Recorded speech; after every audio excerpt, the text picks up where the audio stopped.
On this episode of Hopeful Romantics, we answer your questions.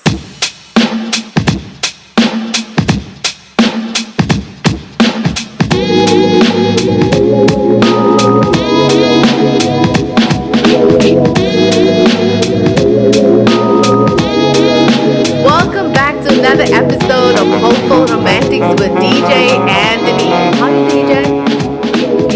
It's back. You know what? It's good to be back, but you know what? I'm not used to you leading honest. I'm used to me doing it. So You gotta be ready for anything. I'm like, all right. So I'm doing good, Denise. Thank you for having me on the show today. I'm so happy to have you on your own show, you know? Well, today we are glad to be back and we're answering your questions. But before we dig into your questions, make sure you subscribe to our channel, share with your friends, and guess what? Hit that bell so that you know when we post new videos. Yes. Are you ready? I'm ready. We're going to answer some questions. It's going to be good. Also, one reminder, if you do have questions you want to send us, how do we get these questions? You're going to go to anchor.fm/hopefulromantics. If you click on that website, you'll see all of our podcasts, but also there's a place to leave a listener voicemail. So if you want to leave a listener voicemail, we'll hear it. If you say, hey, leave my name out of it, we'll do that. We'll honor you. And so Yes. And most of the questions are anonymous. Now, we just want to say we are no experts, okay? We are just sharing from our experience and what we've been going through, the best of what we know. So we really sharing our lives and how we learned through our relationship. So for our first question we have you ever taken a love language quiz or a personality quiz? Well, for me, I know I've read the love language book. We definitely done the personality test. What is it? The Enneagram. Enneagrams. I think I'm a 1. I'm a 3. Which means I'm a lot to deal with. No, but it's good because no, go ahead. I'll say my piece. So essentially, I think it's good because it allows you to understand not only your personality and how you relate, but also your spouse's personality. So there's things that used to frustrate me, when we first got married, but when I got to know, that's how she sees things. That's her perspective. Right. And then it helped her understand kind of why I deal with things that way. And it allows you to have grace for the other person. Honestly, it does. And that's what I wanted to say, too, is that it helped us to understand each other. If I knew earlier on in our relationship that he's a 1 and the way his brain processed things, it would have helped us so much. So I just want to say that if you're thinking about it, it is a good test, the Enneagram test. It was even good for myself, to know that I'm a 3, to know how my brain works. But it actually alleviates so much from us too. And also we actually we shared it with our daughter. And when she read DJ's one, like, wow, that is how daddy processes things. That is what he does, that's his personality. So it just makes you work with each other better, communicate with each other better, because I can go on and on and on, and my husband is like, get to the point type of person, right? Like right now. Well, yeah, exactly. Like right now. But talking about love languages, that really you have to know yourself and then communicate that with your partner. I think in the beginning of our relationship or, just being married, mine has changed from there. Or should honestly, I think Denise has all the love languages. That's all her language. She likes gifts. She likes touch. She likes affirmation. She likes, all the different quality things. time. Yeah, quality time. And there's acts of service. I believe that's the... Yes. 5, so. And I think when you know that, it's just easiest for your partner to know that, hey, I love gifts. And it doesn't always have to be, the most expensive gifts, or, the most elaborate gift. It can be just something really thoughtful. I love flowers. My favorite flower is sunflowers. I know that every time he gets a sunflower, he thought about me. So it really doesn't have to be something out of this world. But you got to communicate it with your partner. Your partner has to know. You can't have your partner just guess and smell, I love spending quality time with you. Or what's the other one?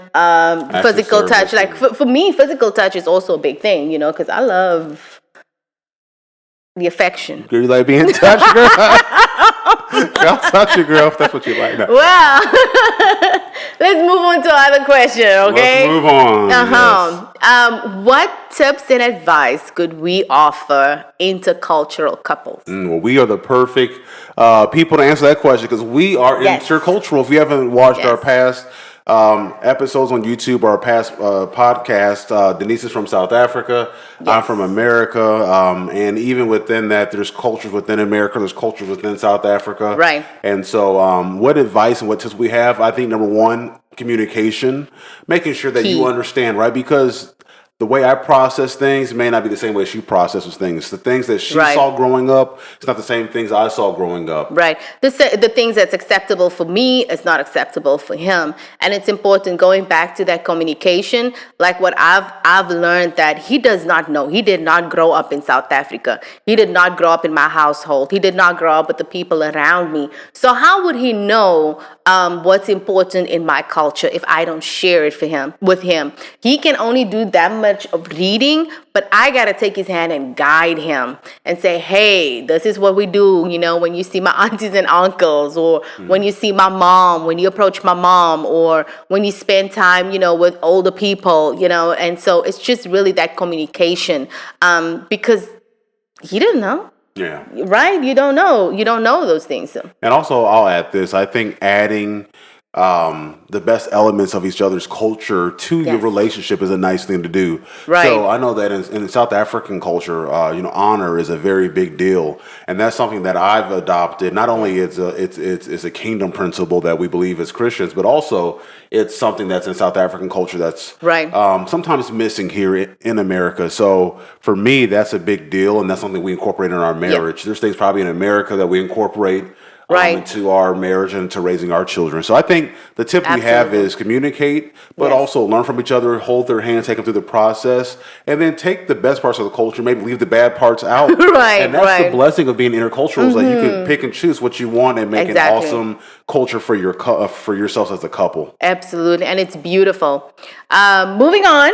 All right, here we go. This is another one. When forgiving someone in a past relationship, do you have to see them to forgive them and let go of a grudge? My opinion on that is no, you don't have to see them. In fact, sometimes seeing them might trigger something else, whether it triggers you wanting to smash their windows, or if it triggers you maybe wanting to forgive them and get back in a toxic relationship. So no, you don't have to see them. In fact, sometimes seeing them is the worst thing you can do. Yes. Now, if you guys have a long-standing relationship and you want to talk to them in person and you can handle that and they can handle that, then okay, but it's definitely not necessary in my opinion. Right. I would also say it's not necessary unless, again, when you say that you have a good standing relationship or you guys have mutual respect for each other, but it's important not to put yourself in a position where you will feel triggered. I would suggest go to God. Ask him to help you forgive that person. Ask him to work in your heart. Open your heart to release every hurt the person has done to you. Ask him to take away the past because you don't want to get back into that toxic relationship again. And you will see as every time you pray for forgiveness, you will let go. But to me, and as somebody that had to forgive too and walk in that, it's not necessary to see them because you will be triggered, whether it's good or bad. Yeah. Right? Sounds good to me. Good. Okay. We're flying through the questions here. I know. It's awesome. Thank you so much for sending them. We really appreciate it. Well, our next question is, my husband and I both work from home. We all know that we've been, with COVID season, most offices have moved to your house. And so this viewer wanted to know that's true. And, they always find themselves at each other's nerve. And you know what? This is probably a new phenomenon for a lot of couples, right? We know because of the COVID-19 pandemic, a lot of people, as you said, went to working at home and they're still at home. Yes. And so this is probably something that's really relevant to a lot of people right now. So that's a great question. So if you find yourselves getting on each other's nerves, how do you deal with that? Well, number one, I think because you're spending so much more time together, it's okay to have some boundaries even, right? When you're working, to maybe, okay, I'm going to work here, you work there, and kind of take those breaks. Yeah. But also, making sure that you have grace for each other, knowing that you're spending more time together, having grace for each other. So because they at work, they're used to leaving their pencils everywhere. Now they're doing that at home. Well, you're working from home now. It's not like our home. It's just your workspace. Exactly. And then also forgiving, I think, is a key point as well. Forgiving quickly. Because if you don't, it could have grudges inside your house all day long. So you'll just hear people smacking pots and pans, for no reason. No bueno. Somebody's upset. But I would also say that, if you have a job that you don't have to take a lot of calls and you just really have to prepare presentations or whatever you have to do, maybe go sit at a Starbucks. They usually have Wi-Fi, wherever they have Wi-Fi. Go outside the house, give each other a break. It's okay, and just go in a different scenery. It also helps, with clarity, clear your mindset, because when you're at home, it's a lot happening. You guys in each other's face all the time. Go to Starbucks, go sit there. And when you come back, bring your husband and your wife, a coffee and like, hey, I thought about you while I was there. But it'll actually work better. So if you maybe have Monday and Wednesday and Friday, both of you go work at Starbucks together. Yeah. That'll probably help alleviate that. Because you make a good case there, Denise. It's also a blessing to be at home together. That gives you times where sometimes when I'm traveling on the road and Denise is here, we don't see each other. So don't just see the bad parts of it. See the good parts is that you've been blessed with an opportunity to spend more time together. Exactly. More time than typical couples can because they're out of the house working at least 8 hours a day, sometimes more, plus kids pick up. And so take this time to really invest in each other. Take those breaks during the day. One of the challenges with working from home is that people don't take breaks. They don't take lunch breaks often. Yes. So take breaks, and maybe you're focused on your work during that time. And then when you come back together during a break, you have coffee, you discuss maybe not even work things, but just yourself, when you take that lunch break, when you go on lunch, you don't discuss work with your workers. You discuss whatever you did over the weekend or anything like that. So maybe have structured, work days. So this is a structured work day. We're not hanging out. You at your space, I'm in my space. But, we both take lunch together. We sit together. We ate a sandwich or whatever. And it's like, oh, how's it going? How's your day going? How you tap in, you have so much time to spend. I think, just change your mindset about spending time together at home and just enjoy that time, because you don't know, you might be going back to the office soon, things are opening up and you're gonna miss that time together. Next question, here we go. If I'm arguing with my husband or my wife, should we give each other space and talk about it the next day, or should we handle it immediately? That's a great question. So the way that we do our marriage is we try to base it on the Bible. And because coming from different cultures, coming from different houses, coming from different backgrounds, you can have 1,000 opinions, right? And 1,000 thoughts about how you should do things. And so the Bible offers actually a scripture on this topic. It talks about not letting the sun go down on your anger, right? So when you're arguing, not letting the day pass and keeping that thing unresolved. And so there is a biblical answer for how to deal with this. And so we try our best to deal with that. And so when you talk about if you have an argument, try to deal with it before you go to sleep. Now, there are probably some cases when both people are just so volatile and so angry that you probably need to take some space and stop, especially if it's getting really if it's getting really toxic and really dangerous and just it's not. You don't have the maturity or the ability to calm down and have a conversation, then maybe it's best to use that space. But I would say aim to resolve it that night. Learn to forgive quickly, because most things we argue about as couples, it's silly, right? Silly. Like if you go back to why the argument started, it's because you left your laundry out and you didn't do this. Like, why didn't you pick up your sock? Like, no. Right. We should be able to forgive that in the same day. Exactly. So if we go back to what it's really about and not drag in past arguments. Yeah, but I mean, if it's a heavy thing, if it's something really serious, one thing I would say that is, DJ really told me he's one person. He wants to get it over. Let's do it and move on.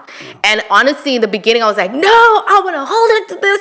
I want to feel like I want to feel. Leave me alone, And I actually appreciate the fact that he's like, no, we're going to talk about this, as hard. Because most times in a relationship, and especially in a marriage, you have to be okay to have that hard conversations.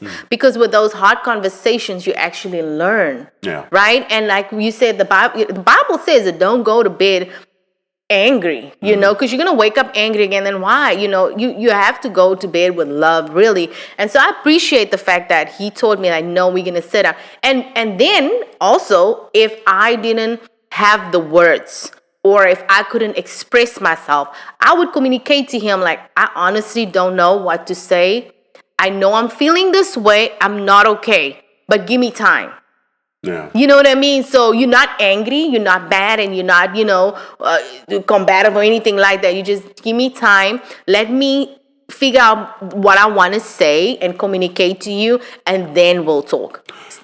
There's one more question I really want to get to. Can I Yes, go ahead. So we have a question from a listener. I just love it. It says, I am an independent woman, and I feel like, hold on now, independent ladies, come on. And I feel like it's a turn off for some guys.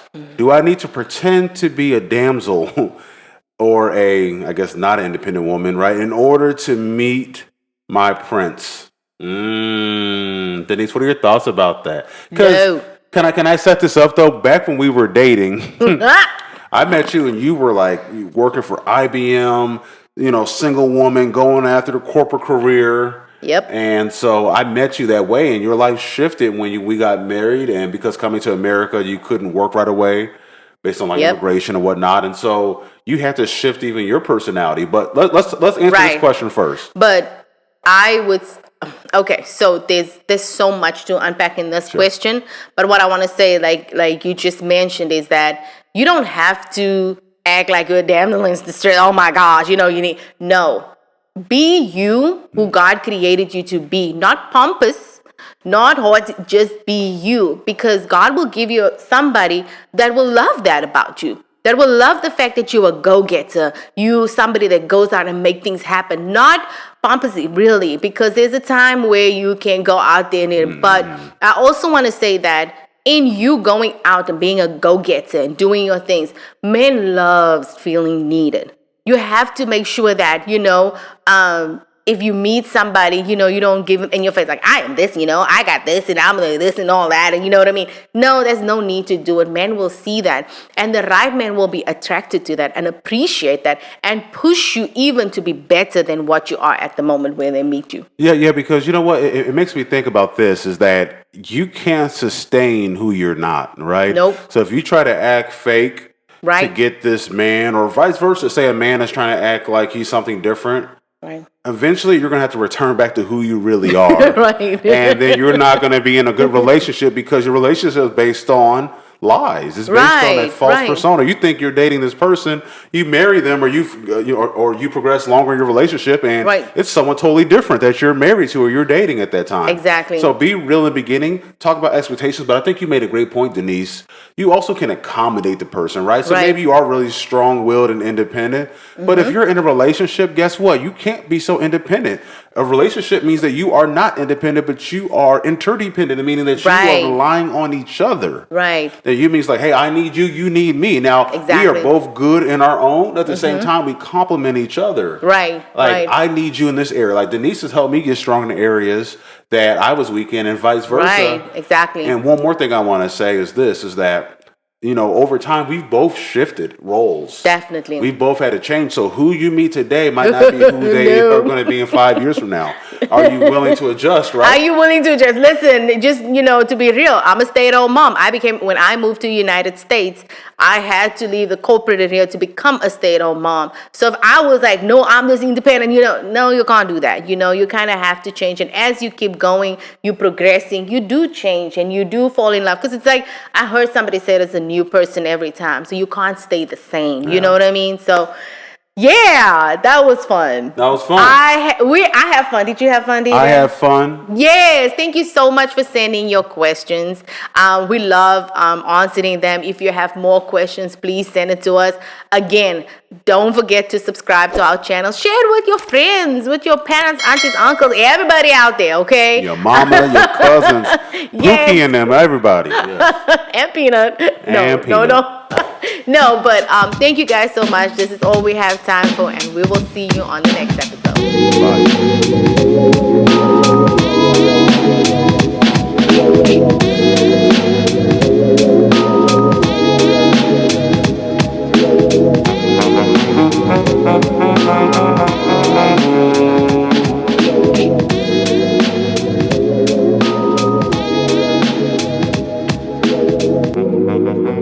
Bye.